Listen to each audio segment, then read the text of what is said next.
voy a sacar y dejar solamente mi imagen, así no salen ustedes. Pero bueno, les quería contar y mostrar que hoy vamos a hablar de este tema, después de haber charlado un poquito la tarea de la clase pasada. Eh, Hoy vamos a ver enfoques de enseñanza en ciencias. Eh, Les contaba a las chicas antes que la clase anterior hablamos de pensamiento científico y qué importante es, como decía Wada también en su tarea, promover el pensamiento crítico y el discernimiento de la información que les llega a los estudiantes, que esas son habilidades del siglo XXI necesarias para esta época y que tenemos que tratar de fomentar y generar en nuestros chicos. Así que, hablando de este tema, para profundizarlo, les dejo esta guía para crear hijos curiosos. Es un capítulo corto de un libro de Melina Furman que profundiza este tema y está muy bueno. No es obligatorio, es para el que le interese y quiere leer un poquito más. Y hoy vamos a profundizar en un tema importante que tiene que ver con el tipo de clase o el enfoque justamente que nosotros queremos dar a nuestras clases y también hacer un poco de reflexión sobre qué recibimos nosotras, ¿no? En nuestro primario, en nuestro secundario también. Eh, bueno, díganme si ven la pantalla completa ahí. ¿Se ve? Sí, sí. Sí, perfecto. Bueno, la pregunta que nos hacemos en esta clase es cómo me gustaría enseñar y les traigo esta primer foto. Quisiera que antes de arrancar a hablar del tema, que me digan qué observación hacen. Miren esta foto un ratito y díganme qué les llama la atención de la foto, ¿no? De esta situación de clase que se está presentando en la imagen.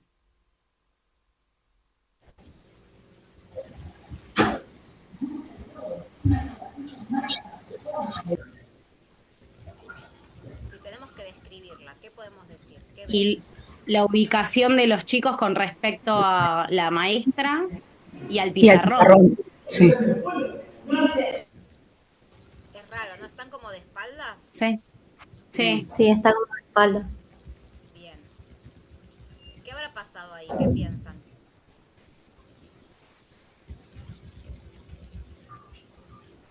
¿Será Capaz para que algo? solo la escuchen y no estén capaz distrayéndose mirando las cosas del pizarrón. Puede ser que sea una clase anterior y que haya otro pizarrón enfrente y no lo vemos. Mm. Puede ser, no sabemos cómo es el aula de nuestra mirada, ¿no? Pero ¿cómo ven a los nenes? ¿Cómo están? No, re dispersos. Hay uno dormido. Sí, un aburrido. Hay uno dormido ahí al lado de la profe, ¿no? Uno mirando la nada misma. Sí, sí, también como Solo echado. Parecen medios aburridos, ¿no? ¿Y la profe, cómo la ven?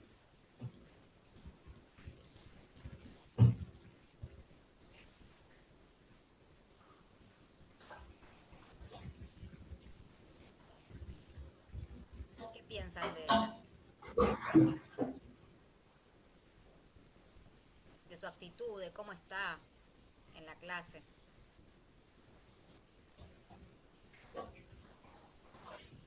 ¿La docente preguntó, profe? No Sí, se le la escuchó. profe, la docente. ¿Cómo la ven a Ah, la docente?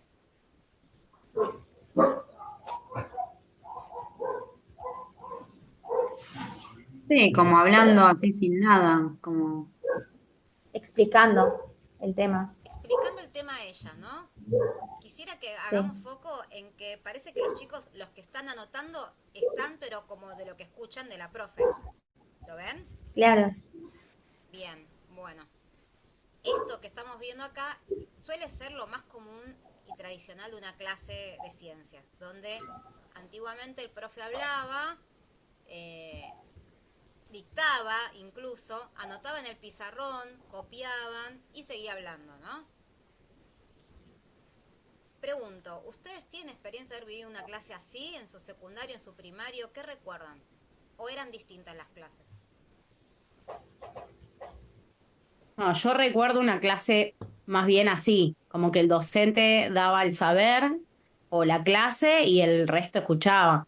A lo sumo Claro. se hacía alguna actividad tipo de dar una clase nosotros, pero de memoria. nunca de experimentar o de averiguar o de dar preguntas, de resolver preguntas entre todos. Bien, no esto de debatir ni de poner en común, ¿no?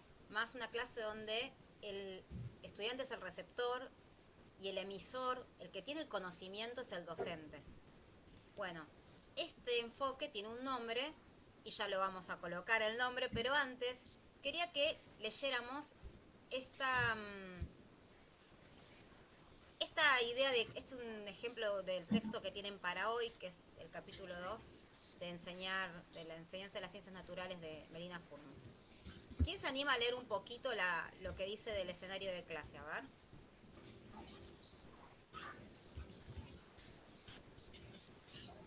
Así Yo lo... lo leo, no te preocupes. Dale, a ver.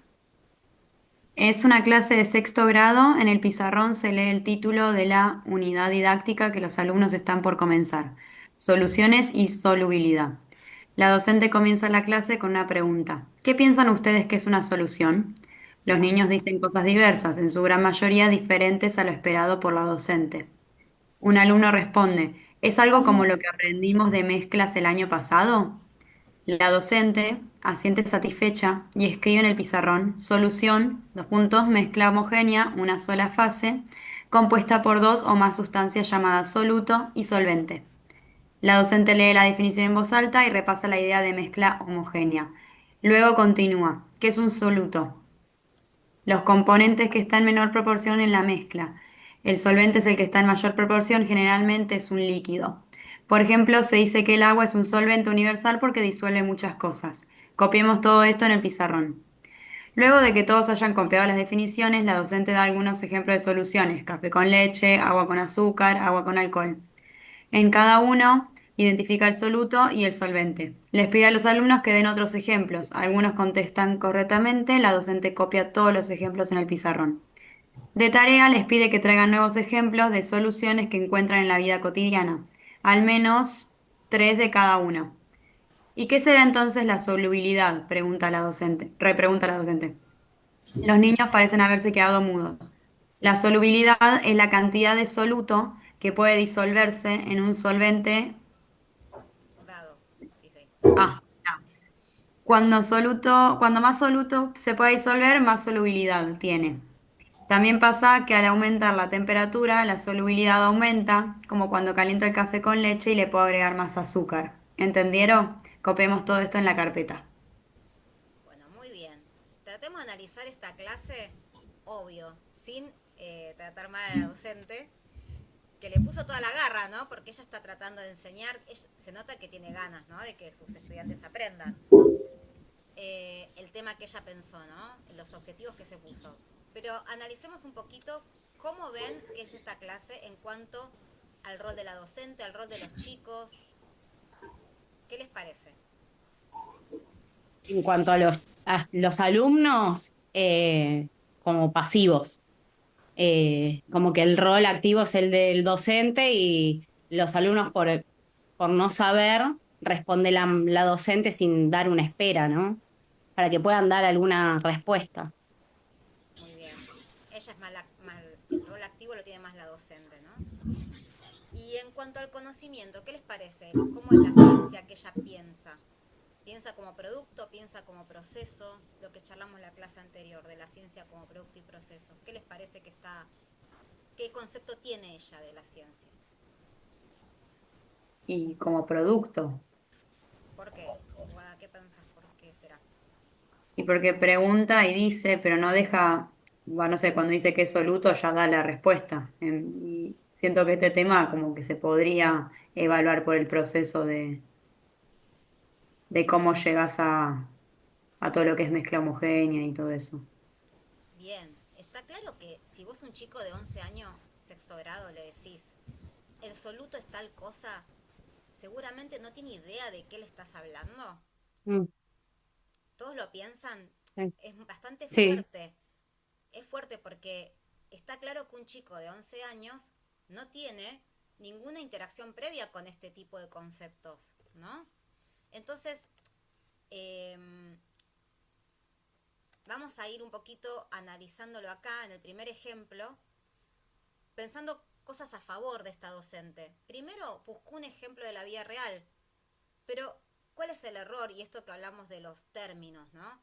Ella empieza por definir el término. O sea, la idea de conocimiento está para ella en los nombres, en que los chicos aprendan nombres de cosas. Y cree que si ellos aprenden cosas, o sea, los nombres de las cosas que a ella le interesa o los conceptos que ella quiere enseñar, los chicos lo van a aprender.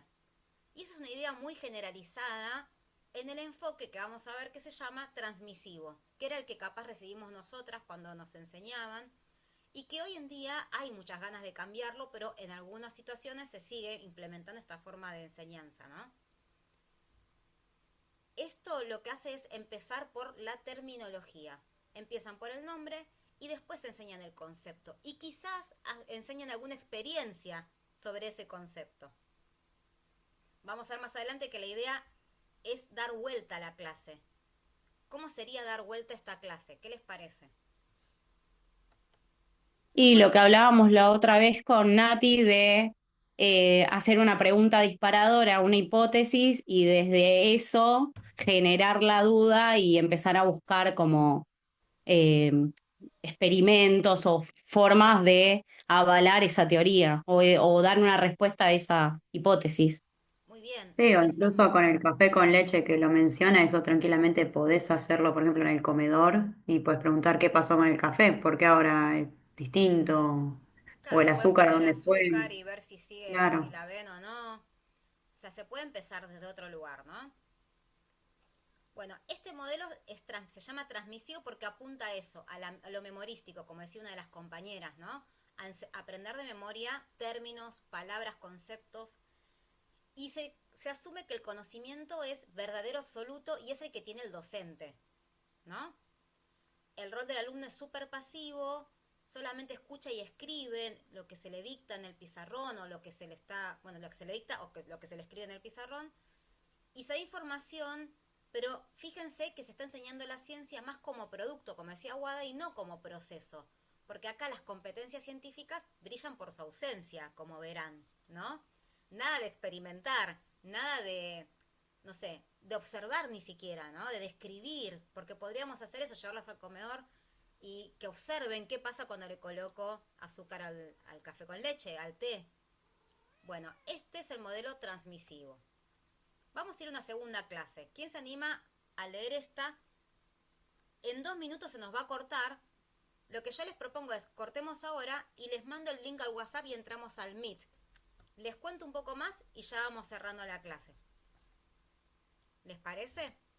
Dale. Esperen que voy a cortar la grabación.